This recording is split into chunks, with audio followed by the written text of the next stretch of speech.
So we're still in front of the carriage house and got a new technique.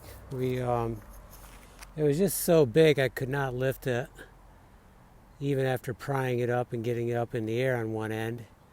I was going to cut it, but Amy made a good point that we shouldn't be cutting them.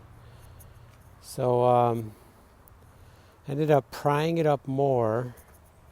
She put the blocks in further, and then I cleaned out the front. Got pretty good. I can see there's a hump there yet, so I need to work on it a little bit more here. But I ended up prying it up even more, moving the blocks. She moved the blocks back further, so they're back far enough it's like a seesaw.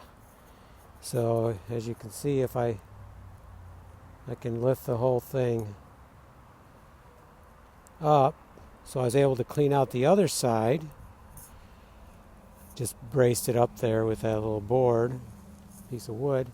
Cleaned the other side out. So now the only place I really didn't clean out is where the two boards are, two pieces of wood. So I'm going to get this a little bit better.